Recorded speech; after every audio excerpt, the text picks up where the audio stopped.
من الشیطان الرجیم بسم اللہ الرحمن الرحیم وآیۃ لہم الارض المیتۃ احییناها واخرجنا منها حبا فمنه یأکلون وجعلنا من فیها جنات من نخیل وعناب وفجرنا فیها من العیون لیأکلوا من ثمره وما عملته ایدیہم افلا یشکرون سبحان الذی خلق الازواج کلها مما تنبت الارض ومن انفسهم ومما لا يعلمون وآیۃ لہم اللیل نسلخ منه النہار فإذا هم مسلمون والشمس تجری لمستقر لها ذلك تقدیر العزیز العلیم والقمر قدرناه منازل حتى عاد كالعرجون القدیم لا الشمس ينبغي لها ان تدرك القمر ولا الليل سابق النهار وكل في فلك يسبحون وآیۃ لهم انا حملنا ذریتهم في الفلك المشحون وخلقنا لهم من مثله ما يركبون وان نشاء نغرقهم فلا صريخ لهم ولا هم ينقذون الا رحمة منا ومتاعا الى حين واذا قيل لهم اتقوا ما بين ایدیکم وما خلفکم لعلکم ترحمون وما تأتیہم من آیۃ من آیات ربہم الا کانوا عنہا معرضین واذا قیل لهم انفقوا مما رزقکم اللہ قال الذین کفروا للذین آمنوا انطعم من لا یشاء اللہ اطعمہ ان انتم الا فی ضلال مبین۔ اور ان کے لیے ایک نشانی خشک زمین ہے جس کو ہم نے زندہ کر دیا اور اس سے غلہ نکالا جس سے وہ کھاتے ہیں، اور ہم نے اس میں کھجور کے اور انگور کے باغات پیدا کر دیے اور جن میں ہم نے چشمے بھی جاری کر دیے تاکہ لوگ اس کے پھل کھائیں، اور اس کو ان کے ہاتھوں نے نہیں بنایا پھر کیوں شکر گزاری نہیں کرتے۔ وہ پاک ذات ہے جس نے ہر چیز کے جوڑے پیدا کیے، خواہ وہ زمین کی اگائی ہوئی چیزیں ہوں، خواہ ان کے نفوس ہوں، خواہ وہ چیزیں ہوں جنہیں وہ جانتے بھی نہیں۔ اور ان کے لیے ایک نشانی رات ہے جس سے ہم دن کو کھینچ لاتے ہیں تو یکایک اندھیرے میں رہ جاتے ہیں، اور سورج کے لیے جو مقرر رہا ہے وہ اسی پر چلتا رہتا ہے۔ یہ اندازہ ٹھہراؤ یا ہوا غالب بعلم اللہ کا۔ اور چاند کی ہم نے منزلیں مقرر کر رکھی ہے یہاں تک کہ وہ لوٹ کر کھجور کی پرانی ٹہنی کی طرح ہو جاتا ہے، نہ آفتاب کی یہ مجال کہ چاند کو پکڑے، نہ رات دن پر آگے بڑھ جانے والی ہے، اور سب کے سب آسمان میں تیرتے پھرتے ہیں۔ اور ان کے لیے ایک نشانی یہ بھی ہے کہ ہم نے ان کی نسل کو بھری ہوئی کشتی میں سوار کیا اور ان کے لیے اس جیسی اور چیزیں پیدا کی جن پر وہ سوار ہوتے ہیں، اور اگر ہم چاہتے تو انہیں ڈبو دیتے، پھر نہ تو کوئی ان کا فریاد رس ہوتا نہ وہ بچائے جاتے، لیکن ہم اپنی طرف سے رحمت کرتے ہیں اور وہ ایک مدت تک کے لیے انہیں فائدہ دے رہی ہے۔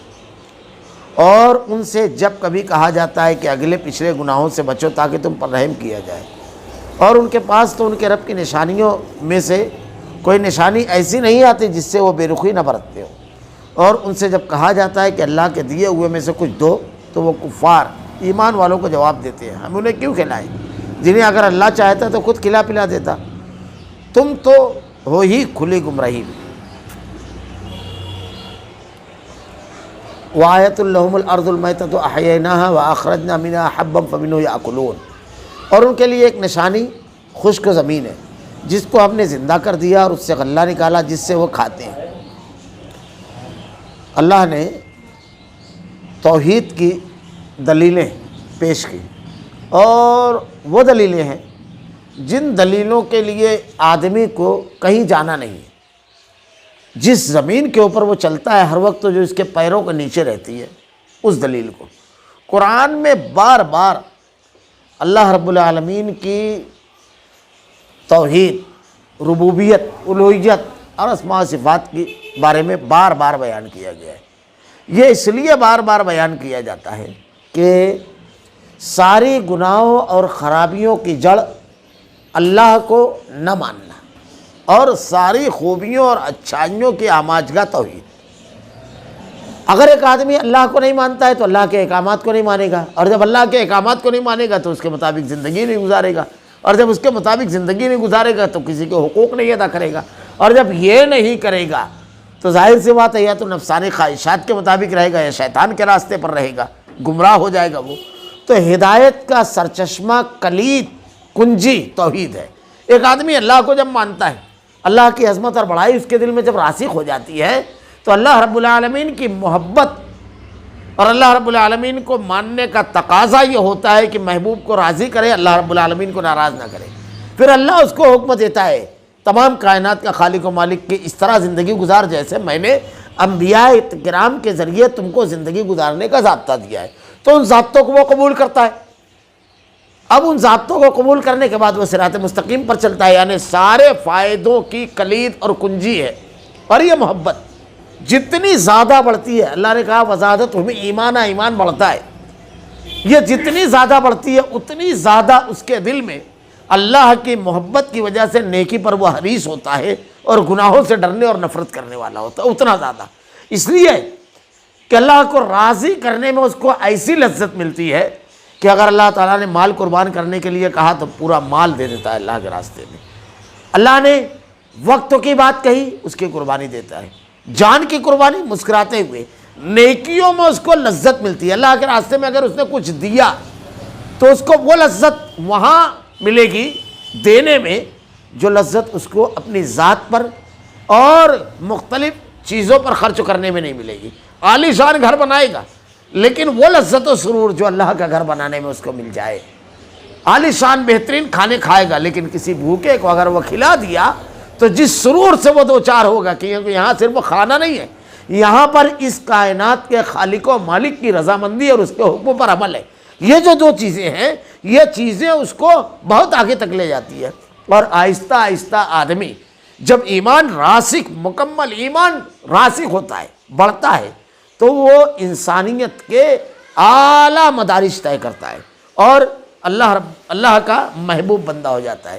ہم صحابہ کرام کی سیرت پڑھتے ہیں، ان کے واقعات پڑھتے ہیں، ذرا سا غور کرنے کی بات ہے، وہ بھی ہماری طرح انسان تھے، ان کے بھی رشتہ و پیوند تھے، ان کے بھی تعلقات تھے، ان کی بھی خواہشیں تھیں، ان کے بھی ارمانیں اور تمنائیں تھیں، لیکن ہم واقعہ پڑھتے ہیں کہ بیٹے اور بیوی اور خود بھوکے رہ گئے، مہمان کو کھانا کھلایا، بھوکے کو کھانا کھلایا۔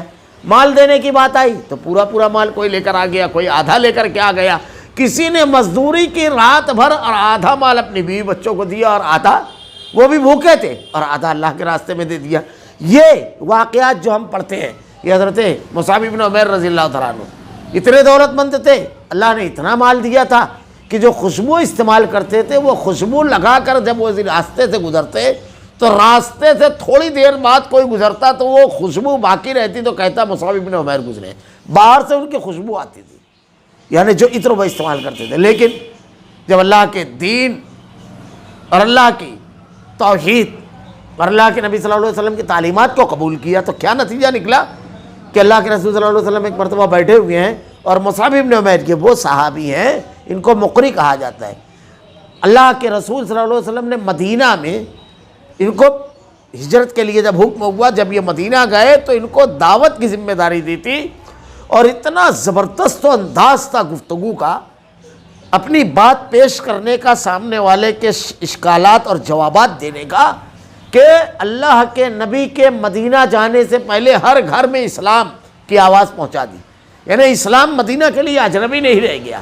اور ایک واقعہ ملتا ہے کہ ایک روز عصر سے مغرب کے درمیان صرف اتنے قلیل وقفے میں 2 قبیلوں نے آپ کے اوپر ایمان قبول کیا، 2، اور وہ بھی سعد بن معاذ اور سعد بن عبادہ، جن کی قربانیاں تاریخ کا حصہ ہے، حیرت انگیز قربانیاں ہیں۔ یہ وہ صحابہ ہیں جو کہتے تھے اللہ کے رسول کو کہ جو آپ لے لیں میں وہ ہم کو زیادہ محبوب ہے اس سے جو آپ چھوڑ دیں میں، یعنی ہمارے پاس جو مال ہے وہ محبوب نہیں ہے، جو آپ اللہ کے لیے لے لیں گے وہ محفوظ ہے۔ مسکراتے ہوئے جان دیں گے اللہ کے رسول آپ میدان جنگ میں چلیے، ہم جنگ کے بیٹے ہیں، آپ کی آنکھیں ٹھنڈی ہو جائے گی۔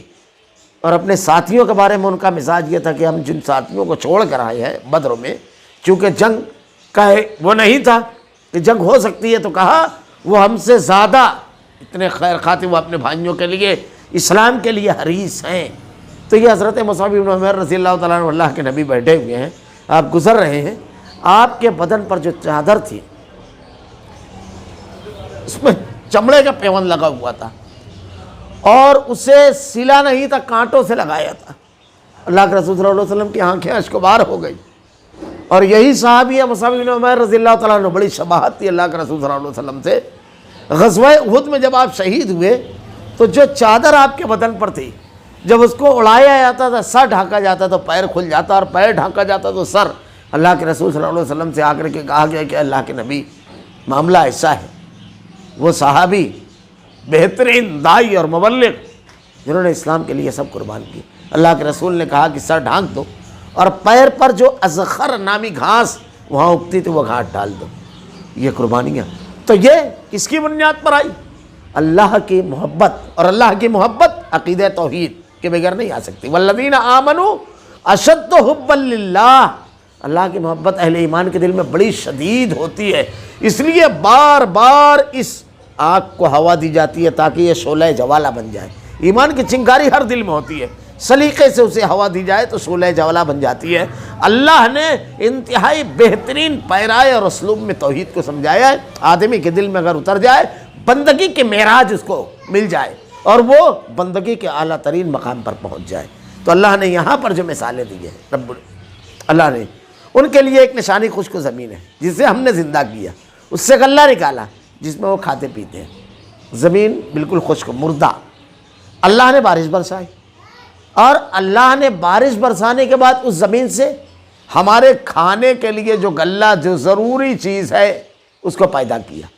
اب اس پورے پروسیجر پر آدمی غور کرے جو اللہ کے علاوہ کسی اور کو پکارتا ہے۔ بارش اللہ نے برسائی، زمین میں زندگی اللہ نے دی، اور غلہ بھی اللہ نے پیدا کیا، ورنہ آدمی کتنا بھی پانی لے ہوئے، لیکن جو فصل آدمی زمین میں ڈالا ہے وہ فصل ہی کوپلے نہ نکلے تو کیا ہو؟ اور پھر ان فصلوں میں اللہ نے جب کوپلیں نکلی تو درختوں کے ساتھ ساتھ اس میں گیہوں، چاول اور یہ سب کھانے کی چیزیں پیدا فرمائی۔ کیا ہے کوئی ان تمام چیزوں کو کرنے والا؟ کسی کے پاس 1 لیٹر پانی ہے؟ بڑا مشہور واقعہ ہے، حضرت زید بن نفیل، سعید بن زید، یہ عشرہ مبشرہ میں سے ہے، حضرت عمر رضی اللہ تعالیٰ عنہ کے بہنوئی۔ آپ نے بارہا واقعہ سنا اور پڑھا ہوگا کہ حضرت فاطمہ کے گھر جب آپ تشریف لے گئے تو یہی سعید بن زید تھے، یہ آپ کے ماموزاد بھائی بھی تھے حضرت عمر رضی اللہ تعالیٰ عنہ کے۔ ان کے والد تھے زید بن نفیل۔ ایک مرتبہ یہ کعبۃ اللہ کی پیٹھ سے ٹیک لگا کر بیٹھے ہوئے تھے، اور کچھ لوگوں نے بکری لے کر آئے اور لا کر کے جو ان لوگوں کے بت تھے، لات، عزا، منات، سلاس، وہ ایک بت پر چڑھایا، یعنی قربان کیا۔ تو وہ کہنے لگے اب لوگوں بڑا عجیب معاملہ ہے، بکری کو اللہ نے پیدا کیا، بارش اللہ نے برسائی، زمین اللہ کی، گھاس اللہ نے اگائی، گھاس کھا کر کے وہ بڑی ہوئی اور چڑھا رہے اس کے اوپر، اس کا کیا ہے اس میں؟ یہ تو پورا کے پورا ایک جانور جو ہے اس کا ایک جز کسی کا نہیں ہے، سب اللہ کا ہے، اور چڑھا رہے غیر اللہ پر۔ عمر ابن خطاب رضی اللہ تعالیٰ عنہ کے والد خطاب وہاں موجود تھے، جو ان کے بہنوئی بھی تھے۔ انہوں نے ایک تماچا مارا ان کو، اور اس کے بعد کہا اگر تو اس کے بعد ایک لفظ بھی کہے گا تو تیری بہت بری درگت کروں گا۔ تو یہ فطرت کی آواز ہے کہ ساری چیزیں جب اس نے پیدا کی تو کیوں کسی اور کو پکارا جائے۔ یہاں کچھ مثالیں دی اللہ نے جو ہمارے لیے بہت ضروری ہے۔ یہ زمین جس پر ہم رہتے ہیں، اس کو 1 انچ بھی کسی نے بنایا ہے؟ پانی کا 1 گھونٹ کسی کا پیدا کیا ہوا ہے؟ 1 گیہوں کسی نے پیدا کیا ہے؟ پھر کیوں کسی کو پکارے؟ غلے کی تمام اشیاء لے لو، وَجَعَلْنَا فِيهَا جَنَّاتٍ مِّن نَخِيلٍ وَأَعْنَابٍ وَفَجَّرْنَا فِيهَا مِنَ الْعُيُونِ، اور ہم نے اس میں کھجور کے اور انگور کے باغات پیدا کیے، اور جن میں ہم نے چشمے بھی جاری کر دیے، لِيَأْكُلُوا مِن ثَمَرِهِ وَمَا عَمِلَتْهُ أَيْدِيهِمْ أَفَلَا يَشْكُرُونَ، تاکہ لوگ اس کے پھل کھائیں اور اس کو ان کے ہاتھوں نے نہیں بنایا، پھر کیوں شکر گزاری نہیں کرتے۔ اب اس کے فوراً بعد یہ اللہ کا انعام کہ اللہ نے صرف غلہ نہیں دیا بلکہ اس کے ساتھ اور بہت ساری چیزیں زمین میں پیدا کی، بے شمار چیزیں ہیں۔ خوراک میں کچھ چیزیں جو آتی ہیں ان کا تذکرہ کیا، اور اس میں خاص طور سے 2 پھل کا تذکرہ کیا ہے، اور ان 2 پھلوں پر بھی اگر آپ غور کریں تو کھجور اور انگور کا تذکرہ اللہ نے کیا ہے جو اللہ نے پیدا کیے۔ یہ پیڑ بھرنے کے لیے نہیں ہوتا ہے، لیکن پھلوں کے کتنے فائدے ہیں۔ اللہ نے جو پھلوں کا تذکرہ کیا ہے کہ باقاعدہ اطباء نے اور ماہرین نے اس پر محنت کر کے جب بتایا ہے۔ حکیم اجمل خان کا ایک قول بڑا مشہور ہے کہ اگر آپ 99% بیماریوں سے بچنا چاہتے ہو تو سیزن کے جو پھل ہے، آغاز میں جو آتے ہیں سیزن کے، اس کو 1 سے 2 مرتبہ پیٹ بھر کے کھا لیجیے، آپ 99% بیماریوں سے آپ بچ جائیں گے۔ کیوں؟ اس لیے کہ ان پھلوں میں اللہ تعالیٰ نے جو چیزیں رکھی ہے انسانی صحت کے لیے جو بہت ضروری اور لازمی ہے۔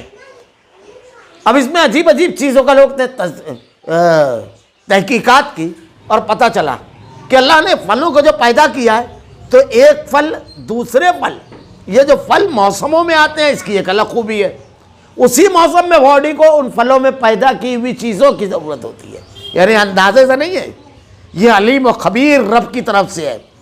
دو پھل ایک ساتھ آتے ہیں، یہ دو پھلوں کے ساتھ آنے کی خوبی کیا ہے؟ جیسے میں ایک مثال صرف دوں، ایسی بے شمار مثالیں اطباء دیتے ہیں۔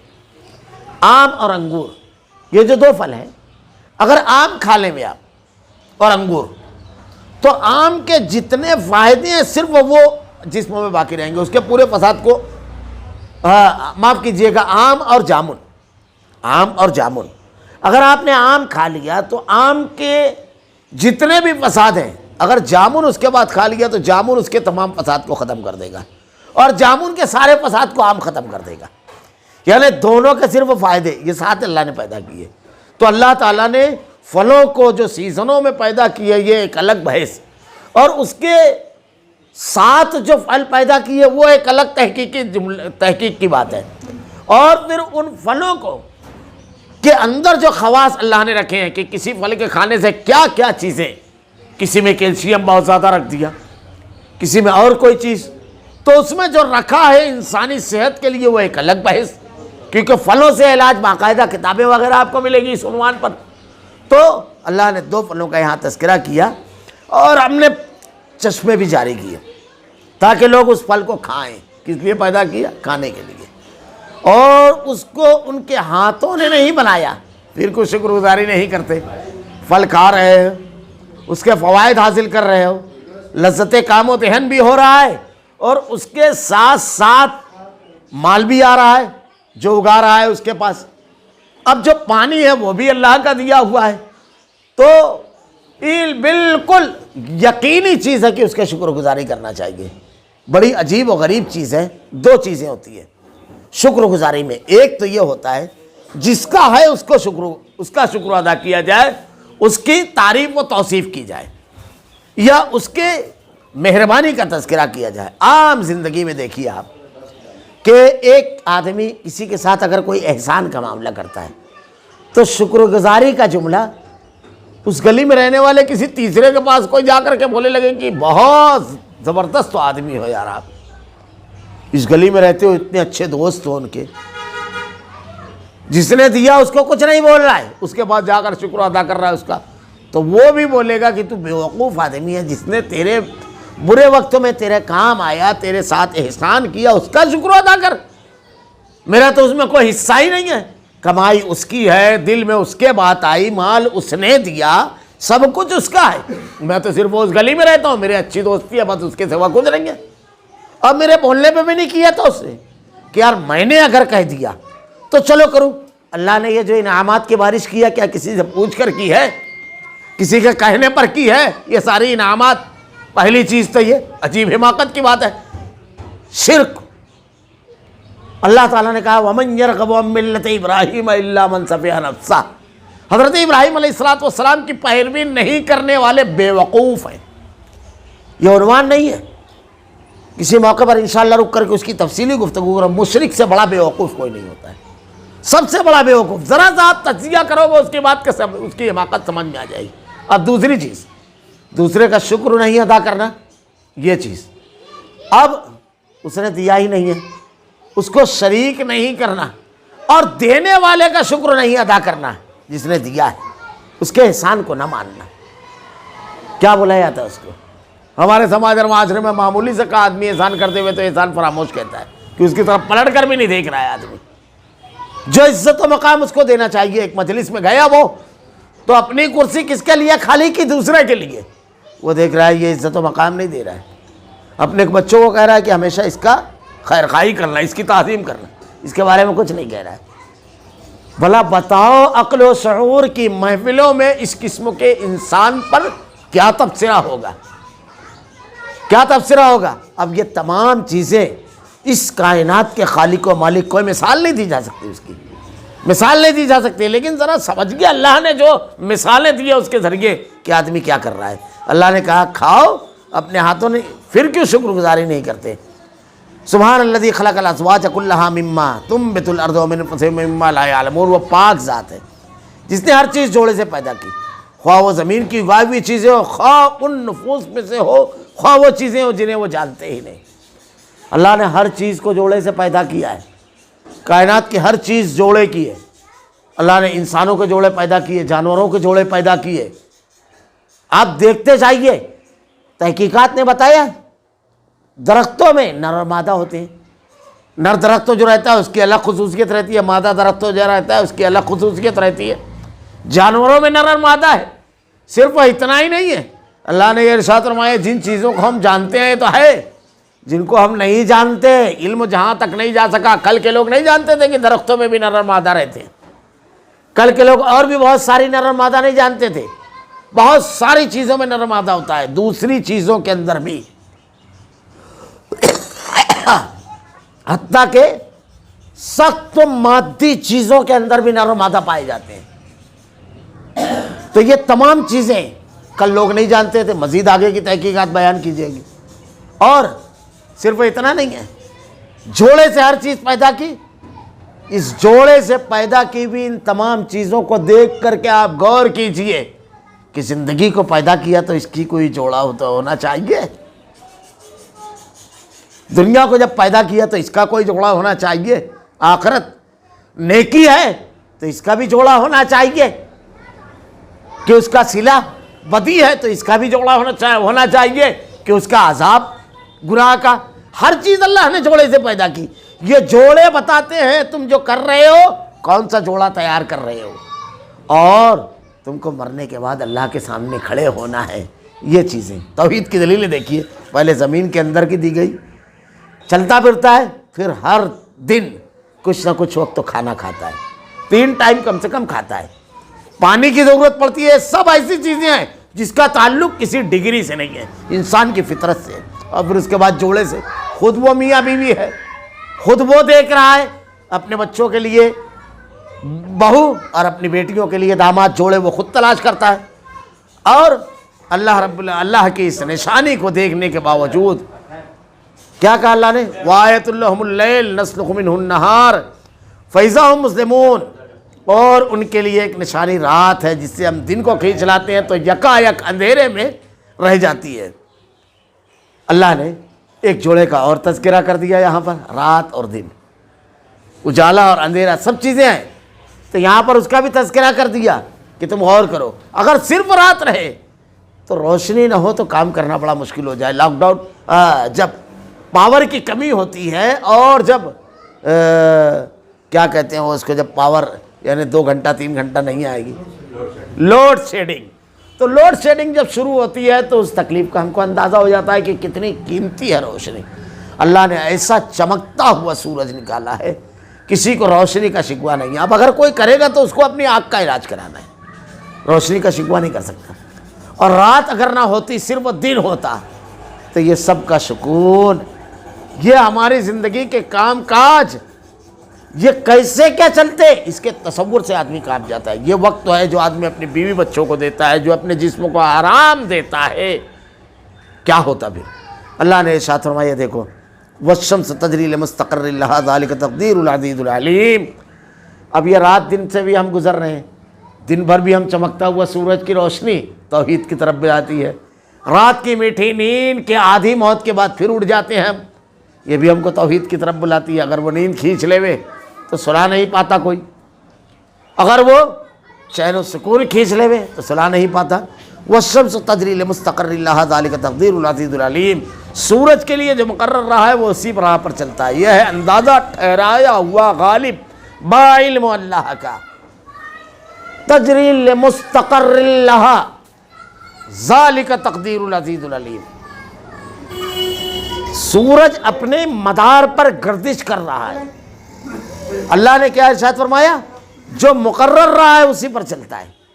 مدار جو اللہ نے اس کا طے کر دیا، اس کے باہر نہیں جا سکتا ہے سورج، وہ اپنے مدار پر گردش کر رہا ہے۔ سائنس کے کئی واقعات ہیں کہ بہت سارے سائنس کے علوم حاصل کرنے والوں نے جب اس آیت کی تلاوت کی تو حیرت زدہ رہ گئے کہ 1400 سال پہلے اتنا زبردست انداز میں سورج کے بارے میں کہا گیا، حیرت کی بات ہے۔ یہاں پر ایک اور بات کہہ دوں میں، ضمناً بات آئی ہے، ہمارے یہاں ایک ٹولہ ہے منکرین حدیث کا،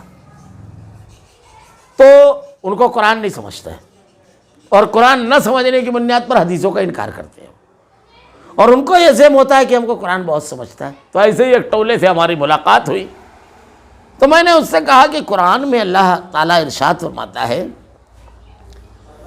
کہ یاتی بالشمس من المشرق فاتی بہا من المغرب، میرا رب وہ ہے جو سورج کو مشرق سے نکالتا ہے، تو اگر رب ہے تو مغرب سے نکال۔ تو سورج نکلتا کہاں ہے؟ سورج نکلتا کہاں ہے؟ اور قرآن میں اللہ تعالیٰ کہہ رہا ہے، اور مجھ کو سمجھائیے۔ میں نے کہا قرآن نہیں جانتے یہ لوگ۔ اور ایک جگہ اللہ تعالیٰ نے کہا ذوالقرنین کے واقعے میں کہ مطلع الشمس وجدها تغرب فی عین حمیہ، سورج کیچڑ میں ڈوبتا ہوا نظر آ رہا تھا۔ وہ جو دیکھا سورج نکلنے اور ڈوبنے کی جگہ، حضرت ذوالقرنین کے واقعے میں سورہ قاف میں، تو سورج نکلتا اور ڈوبتا کہاں ہے؟ سوال کر کے میں نے چھوڑ دیا۔ اب وہ دوسرے روز آیا، انتہائی حیران و پریشان تھا، بولے سمجھ میں نہیں آیا۔ میں نے بالکل آسان چیز ہے، یہ اللہ کی جو کتاب ہے کتاب ہدایت ہے۔ دیکھیے ایک چیز ہوتا ہے مشاہدہ، ایک چیز ہوتی ہے حقیقت، دونوں میں بہت فرق ہے۔ مشاہدے اور حقیقت میں فرق یوں ہے، بہت آسان مثال سے میں سمجھاؤں کہ اگر آپ بچے کو گود میں لے کر کے نکلے، ایک منڈپ لگا ہوا ہے، وہاں لائٹنگ لگی ہوئی ہے، اب دور سے آپ بچے کو دکھا رہے ہیں تو لائٹ گھومتا ہوا نظر آ رہا ہے، حالانکہ وہ گھوم نہیں رہا ہے، جل بجھ رہا ہے، لیکن مشاہدہ کیا بتا رہا ہے؟ مشاہدہ ہم کو بھی یہی ہے کہ وہ گھوم رہا ہے۔ بچے کو بھی آپ یہ بولیں گے، ابھی آپ اس کی حقیقت نہیں بیان کر رہے ہیں، اس کا مشاہدہ بیان کر رہے ہیں، اور قیامت کی صبح تک سورج کا مشاہدہ دنیا کے انسانوں کے لیے نکلنے اور ڈوبنے ہی کا رہے گا۔ تو اللہ نے مشاہدہ بیان کیا۔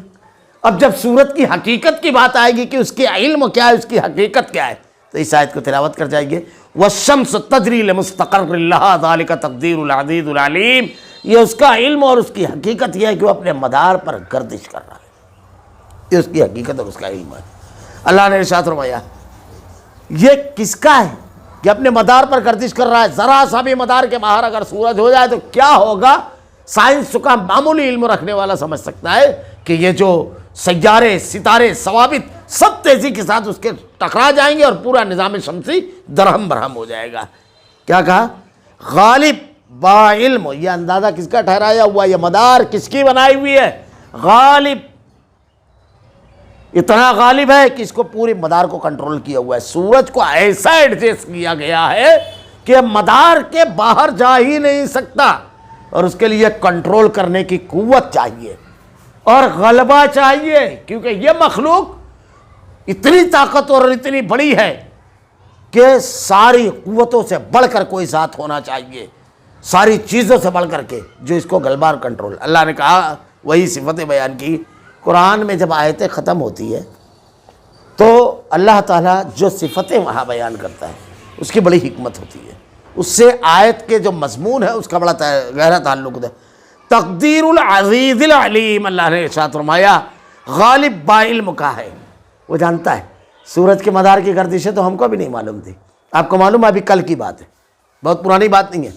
دیکھو دنیا کے اندر ایک چیز چلی تھی کہ مذہب آدمی کا پرسنل معاملہ ہے، ذاتی۔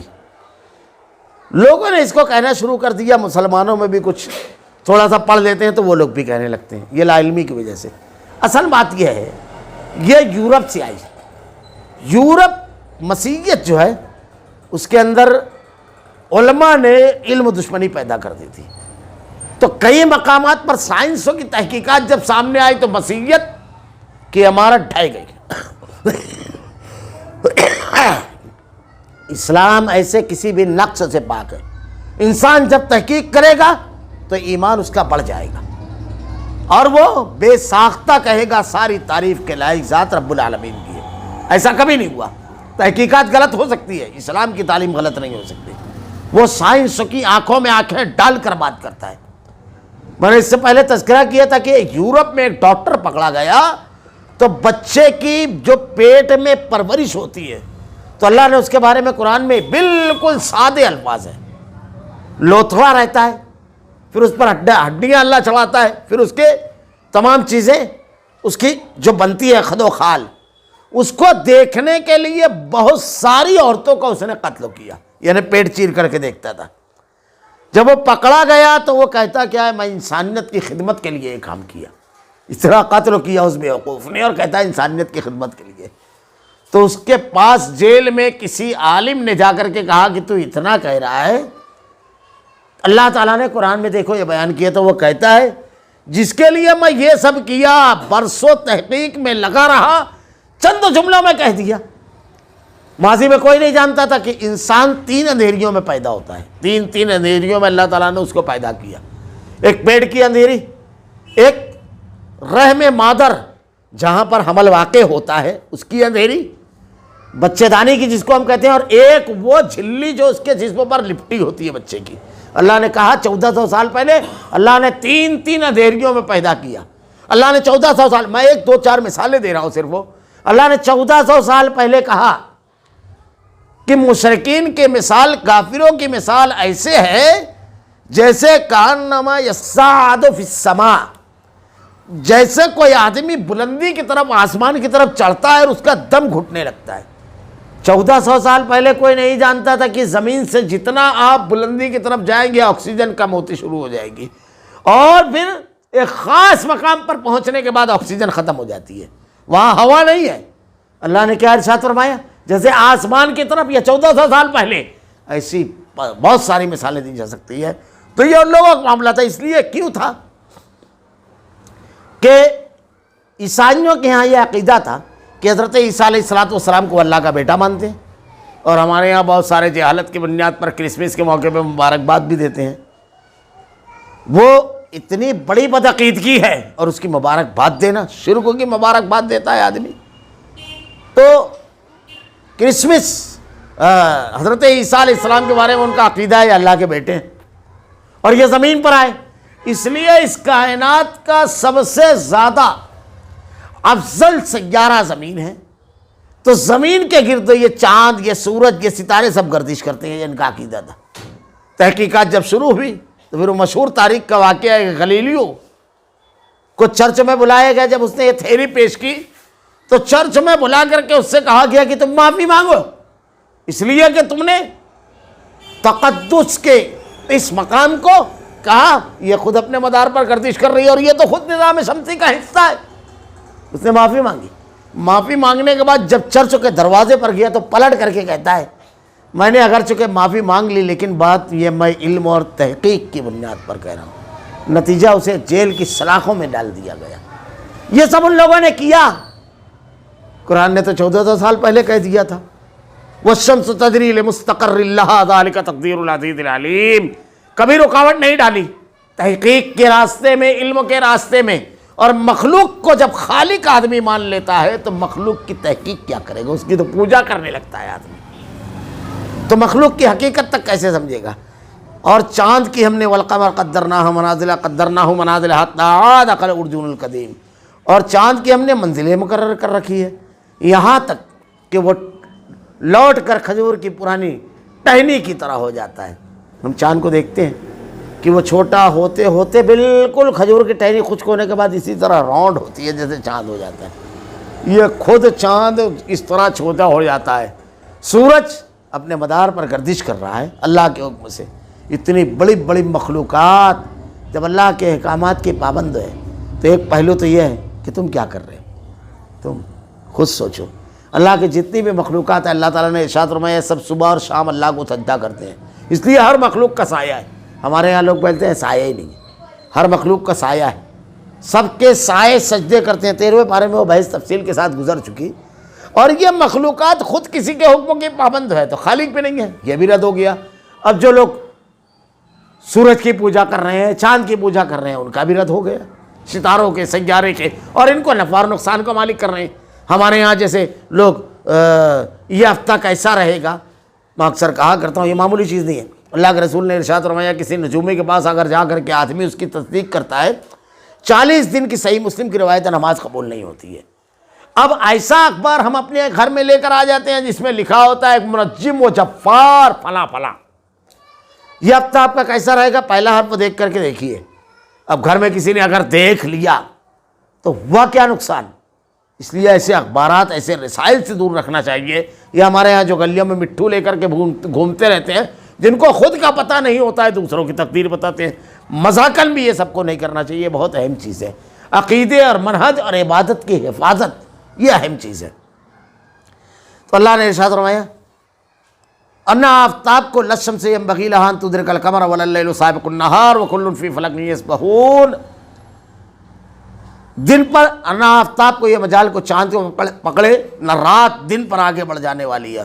سب کے سب آسمان میں تیرتے پھر رہے ہیں. کل فی فلک یسبحون. یہ وہی مدار کی گردش کی بات آ گئی. تیر رہے ہیں اپنے اپنے مدار میں، اور کوئی نہیں ہے جو اپنے مدار کے باہر چلا جائے. اگر وہ مدار کے باہر چلا جائیں گے تو آپس میں ٹکرا جائیں گے. تم دیکھیے جب سے اللہ نے زمین قائم کیا آج تک اور قیامت تک یہ سلسلہ چلتا رہے گا. یہ اللہ کا نظام ہے. اس نظام پر کبھی غور کیا، کبھی سوچا آپ نے، کبھی تدبر کیا؟ اگر اس پر آپ تدبر کرو گے تو اس کی عظمت تمہیں اس کے سامنے سر بسجود کر دے گی، اور اس کی رضامندی والے عمل کرنے کی توفیق اور عنایت وہ کرے گا، اور تم اس میں خوشی اور لذت محسوس کرو گے. وآیۃ لہم انا حملنا ذریتہم فی الفلک المشحون وخلقنا لہم من مثلہ ما یرکبون. اور ان کے لیے ایک نشانی یہ بھی ہے کہ ہم نے ان کی نسل کو بھری ہوئی کشتیوں میں سوار کیا. دیکھیے ماضی میں، پرانے دور میں، یہ جو سمندری راستے ہیں ان سے گزرنے کا صرف ایک ذریعہ تھا آدمی کے پاس، کشتیاں. اب اللہ نے ایسی چیز پیدا کی، لکڑی، جو سمندر میں ڈوبتی نہیں ہے پانی میں. ایسی چیزوں کو اگر اللہ پیدا نہیں کرتا جو پانی کے اندر ڈوبے نا، تو ہم یہ تمام سامان نہیں لے جا سکتے تھے. یہ ان لوگوں کے لیے آج کے دور میں تو بڑا ہوتا عجیب معاملہ ہے. بہت ساری جگہ تو سمندر کی کوئی ضرورت ہی نہیں ہے. پلین سے جا رہا ہے آدمی، ٹرکوں سے مال جا رہا ہے، ٹرینوں سے جا رہا ہے، بہت سارے ذرائع ہیں. اللہ نے ارشاد فرمایا، یہ اللہ کی کتاب ہے، وَخَلَقْنَا لَهُم مِّن مِّثْلِهِ مَا يَرْكَبُونَ. اور ان کے لیے اس جیسی اور چیزیں پیدا کی جس پر وہ سوار ہوتے ہیں. اور بھی بہت ساری چیزیں ہیں، ذرائع نقل و حمل. اور ان ذرائع کے اوپر آپ غور کرو، یہ ساری اللہ کی پیدا کی ہوئی زمین سے نکالی ہوئی چیزوں سے جوڑ کر تم نے بنایا ہے. اگر اللہ نے ان میں سے کوئی چیز، ٹائر بنا لیا آپ نے بڑی آسانی کے ساتھ، اگر یہی نہیں ہوتا تو کیا کرتے؟ اگر پیٹرول اور ڈیزل نہیں ہوتا، اگر الیکٹرانک نہیں ہوتی، اگر الیکٹرک نہیں ہوتی، اگر کوئلہ نہیں ہوتا، یہ اس میں استعمال کرنے والی اجزاء کو اگر اللہ نہیں پیدا کرتا تو کیا تم یہ چیزیں بنا کر کے اس کو چلا سکتے تھے؟ یہ سب اجزاء کس کی پیدا کی ہوئی ہے؟ کیا کسی نے بنائی ہے؟ کسی نے پیدا کی ہے؟ جو غور کیجیے. وَإِن نَشَأْ نُغْرِقْهُمْ فَلَا صَرِيخَ لَهُمْ وَلَا هُمْ يُنْقَذُونَ إِلَّا رَحْمَةً مِنَّا وَمَتَاعًا إِلَىٰ حِينٍ. اور اگر ہم چاہتے تو انہیں ڈبو دیتے، پھر نہ تو کوئی ان کا فریاد رس ہوتا اور نہ وہ بچائے جاتے. اگر اللہ ڈبوتا تو کوئی نہیں بچاتا. ہمارے یہاں بڑا عجیب غریب معاملہ ہے. مشرکین مکہ کا عقیدہ تھا. یہ قرآن میں پڑھیے 20واں پارہ، آپ کو لائن سے آیتیں ملے گی. اَمَّن يُجِيبُ الْمُضْطَرَّ إِذَا دَعَاهُ وَيَكْشِفُ السُّوءَ وَيَجْعَلُكُمْ خُلَفَاءَ الْأَرْضِ أَإِلَٰهٌ مَّعَ اللَّهِ. آدمی جب بالکل بے سہارا ہو جاتا ہے، پریشان اور حیران ہو جاتا ہے، تو بل بلا کر کس کو پکارتا ہے؟ کون ہے جو اس کی مدد کو پہنچتا ہے؟ کیا اللہ کے سوا کوئی ہے؟ بار بار یہ أَإِلَٰهٌ مَّعَ اللَّهِ بار بار سے ہر آیت کا آخری ٹکڑا آپ کو ہی ملے گا. مشرکین مکہ کا بھی معاملہ تھا. حضرت اکرمہ رضی اللہ تعالیٰ عنہ ابو جہل کے لڑکے تھے یہ، اور انہوں نے ایمان قبول کیا اور بڑی زبردست اسلام کے لیے قربانیاں ان کی. تو ان کا واقعہ ہے کہ اللہ کے رسول صلی اللہ علیہ وسلم نے مکہ فتح کے ٹائم پر کچھ ایسے مجرمین تھے جن کے جرائم اتنے سنگین تھے کہ اللہ کے نبی نے کہا اگر یہ کعبۃ اللہ کا غلاف میں لپٹے ہوئے ہوں گے تو ان کو چھوڑنا مت. تو یہ مکہ سے نکل گئے، اور مکہ کے اندر جب فتح مکہ کے وقت تو انہی کے لوگوں نے حملہ بھی کیا تھا. زیری مکہ کے علاقے سے جہاں سے خالد بن ولید رضی اللہ تعالیٰ عنہ داخل ہوئے تھے، یہ نکل گئے. ان کی اہلیہ نے اللہ کے نبی سے امان طلب کی اور ان کو لانے کے لیے گئے. تو جب نکلے تو ایک سفر ان کا دریا میں درپیش ہوا. تو دریا میں طوفان آ گیا. تو ملاح کہتا ہے، سمندر میں ملاح کہتا ہے دیکھو سارے معبودوں کو چھوڑ کر اس اکیلے اللہ کو پکارو کیونکہ وہی بچانے والا ہے. تو یہ کہتے ہیں کہ جب وہ تری میں بچائے گا، سمندر میں بچائے گا، تو خشکی میں بھی وہی بچانے والا ہے. کہاں چلے گئے وہ سب جن کو ہم پکارتے ہیں؟ ہمارے یہاں عجیب و غریب لوگوں نے عقیدہ بنا لیا. ایک واقعہ ایک صاحب لکھتے ہیں یہ معمولی چیزیں نہیں ہیں کہ جنید بغدادی اپنے مرید کے ساتھ نکلے. احمد رضا خان نے یہ واقعہ لکھا ہے. نکلے دریا کے کنارے پہنچے تو خود یا اللہ کرتے ہوئے سڑک کی طرح دریا پہ چلنے لگے. اب مرید نے جب یہ منظر دیکھا تو کہا حضرت میں, تو کہا یا جنید کہتا ہوا پیچھے آ جا. استغفر اللہ, ذرا سا غور کیجئے, اللہ کی بجائے بندے کو پکارنا. اللہ تعالیٰ کہتا ہے قل ارأیتم ما تدعون من دون اللہ. خیر واقعہ جو اس طرح ہے. اب یہ یا جنید کہتے ہوئے ان کے پیچھے چلنے لگا. کچھ دور گیا تو حضرت یہ جملہ لکھتے ہیں کہ شیطان نے اس کو بہکایا کہ حضرت تو یا اللہ کہہ رہے ہیں, تو یا جنید کہہ رہے ہیں, تو بھی یا اللہ کہے. اللہ کا نام رحمان کے بندے لیتے ہیں, شیطان کے بندے نہیں لیتے ہیں. انبیاء کی دعوت ہے یہ انبیاء کا پیغام ہے. لیکن یہ کیا کہہ رہے ہیں, کتنا خطرناک, لیکن لوگ توجہ نہیں کرتے. بس ڈوبنے لگا وہ مرید, تو چلایا حضرت, تو کہا وہی کہے جو پہلے کہہ رہا تھا. پھر اس نے یا جنید کہنا شروع کر دیا, پھر سڑک کے جیسا ہو گیا. یہ سب کہانیاں کس سے, اس کا کوئی حقیقت سے تعلق نہیں ہوتا ہے, بنائے جاتے ہیں یہ. ورنہ حضرت موسیٰ علیہ السلام دریا کے کنارے کھڑے ہیں, انہوں نے نہیں کہا قوم کو یا موسیٰ کہتے ہوئے چلے آؤ, نہیں کہا انہوں نے. صحابہ کرام دریا میں انہوں نے گھوڑے ڈالے. صحابہ کرام آپ پڑھیے ایران کی جنگ میں, وہ سادات اولیاء صحابہ کرام, اولیاء کے سردار, کیونکہ ان کے جیسا مقام اور مرتبہ کسی کا نہیں ہے. تو جب وہ کنارے پر پہنچے تو مرید پوچھتا ہے حضرت یہ کیا معاملہ ہے, آپ یا اللہ کہتے ہیں تو چل رہے ہیں, میں یہ کہتا ہوں تو ڈوبنے لگا. کہا پہلے جنید تک پہنچ پھر اللہ تک پہنچنا. اللہ کے نبی نے یہ نہیں کہا, اللہ کے رسول نے کہا اللہ تک پہنچو, لا الہ الا اللہ محمد الرسول اللہ. عبادت صرف اللہ کی, پکارا صرف وہ اس کو جائے گا. جوتے کا تسمہ بھی ہو تو اس سے مانگو. آپ نے نہیں کہا مجھ سے مانگو, پہلے میرے تک پہنچے پھر اس کے. یہ بدعقیدگی. میں نے تھوڑی دیر پہلے جو مثال دی شرک کی, یہ وہی ہے. سارے انعامات اسے, مخلوق کس کی, دریا پانی اللہ کا, حکم کس کا چلے گا, غیر اللہ کا چلے گا. سوال ہی نہیں پیدا ہوتا. آپ کے جیب میں اگر کچھ پیسے ہیں اور میں آپ کے بازو میں بیٹھے ہوئے شخص سے کہوں کہ اس کے کھیسے میں سے مجھ کو 200 روپیہ دے دے, تو بولے گا تو جا کے دماغ کا علاج کر. ارے میرا ہے نہیں تو میں دوں گا کیسے, اور بیوقوف تو مانگ کیسے رہا ہے مجھ سے.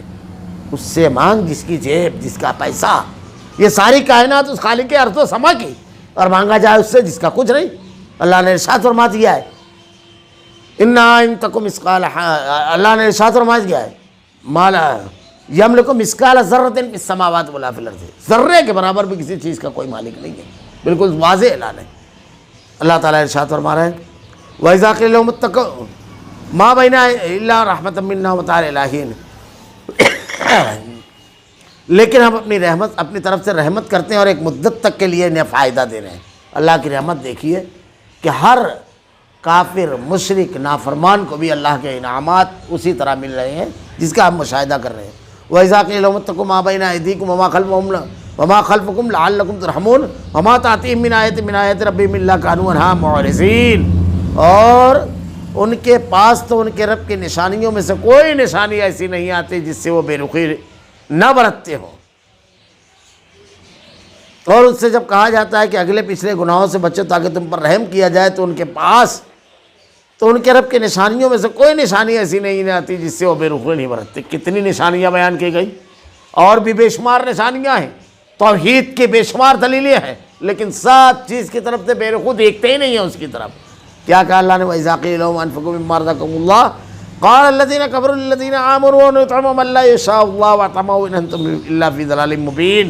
اور ان سے جب کہا جاتا ہے کہ اللہ کے دیے ہوئے میں سے کچھ دو, تو وہ کفار ایمان والوں کو جواب دیتے ہیں ہم انہیں کیوں کھلائیں, جنہیں اگر اللہ چاہتا تو خود کھلا پلا دیتا. تم تو ہو ہی کھلو ابراہیم میں. اللہ تعالیٰ حکم دے رہا ہے کہ غربا اور مساکین کی مدد کرو, ان کو دو. تو یہ جواب کیا دے رہے ہیں, اگر ان کو دینا رہتا تو اللہ تعالیٰ خود دے دیتا, ہمارے ذریعے کیوں دے رہا ہے, وہ اسی لائق ہیں کہ ویسے رکھے جائے. اتنی گھٹیا بات ہے یہ, اتنی گھٹیا بات کہ اس کا جواب بھی نہیں دیا گیا. ورنہ آپ غور کرو, جو آدمی بول رہا ہے وہ عقل سے پیدا لے. اپنے بیٹے کے بارے میں وہی کہے, پیدا ہوا ہے نا, اس کی اپنی اہلیہ کو کہے دودھ مت پلا, کوئی ضرورت نہیں ہے. ان کے کھانے کا انتظام مت کرو, کر کے دیکھو ذرا سا. یہاں پر یہ جملہ نہیں کہے گا کہ اللہ تعالیٰ اگر اس کو کھلانا رہتا تو اس کو خود دیتا اللہ تعالیٰ. آپ نے کیسے اپنے حصے میں اس کو سب اپنے کھاتے میں جوڑ لیا, یہ غربا اور مساکین جو ہیں اللہ رب العالمین کی رضا اور خوشنودی کے حصول کا ذریعہ ہے۔ آپ کسی کے کام آؤ گے، اللہ نے ارشاد فرمایا ہے کہ جو بندوں کے ساتھ خیر کا معاملہ کرے گا، بڑی مشہور حدیث ہے کہ قیامت کے روز ایک آدمی کو لایا جائے گا، وہ کہے گا میں کمزوروں اور غریبوں کے ساتھ رحم کا معاملہ کرتا تھا، معاف کرتا تھا، درگزر کرتا تھا۔ اللہ ارشاد فرمائے گا قرض دیتا تھا تو معلوم ہے کہ طاقت نہیں ہے دینے کی، معاف کر دیتا تھا۔ اللہ کہے گا تو بندہ ہو کر بندوں پر رحم فرمایا، میں تو رب العالمین ہوں، ساری کائنات کا خالق، اور ہم الراحمین ہوں، میں نے تجھ کو بخش دیا۔ کتے کو پانی پلانے کی وجہ سے بنی اسرائیل کی ایک عورت مشہور واقعہ ہے کہ جنت میں گئی۔ تو یہ آپ کو خیر اور نیکی کرنے کے ذرائع ہیں، راستے ہیں، سب ان راستوں پر چلو، خیر کا اور نیکی کا کام کرو، اللہ تعالیٰ تم کو کامیابی کر دے گا۔ ان کی دعائیں حادثات کا راستہ بدل دے گی، کامیابی تمہارے گھر کا پتہ پوچھے گی۔ یہ نسخے ہیں۔ اللہ تعالیٰ ارشاد فرماتا ہے تم ہو ہی کھلی گمراہی میں جو اس مزاج کا ہے کہ اللہ کے راستے میں خرچ نہ کرے، اللہ کے توحید کو نہ مانے، تمام نشانیوں کو دیکھ کر اپنے آپ کو نہ بدلے۔ اللہ نے فیصلہ سنایا ان کے بارے میں، کھلی ہوئی گمراہی میں، اس کی سوچ صحیح نہیں ہے۔ اب آگے اس کے انجام کی پوری بحث آ رہی ہے۔ اللہ تعالیٰ سے دعا ہے کہ اللہ تیری جو توحید کی نشانیاں اسے پڑھنے سمجھنے، تیری عظمت کو دل میں راسخ کرنے، نیکیوں کو کرنے، گناہوں سے بچنے کی توفیق دے الہ العالمین۔ اللہ تیری محبت کو تمام محبتوں پر غالب کر دے، تیرے کلام کی آیتیں اور تیرے نبی کی احادیث کو ہمارا کردار و عمل بنا دے۔ اللہ ہمارا خاتمہ ایمان پر فرما۔ ربنا لا تزغ قلوبنا بعد إذ هديتنا وهب لنا من لدنك رحمة إنك أنت الوهاب۔ سبحانك اللهم وبحمدك أشهد أن لا إله إلا أنت أستغفرك وأتوب إليك۔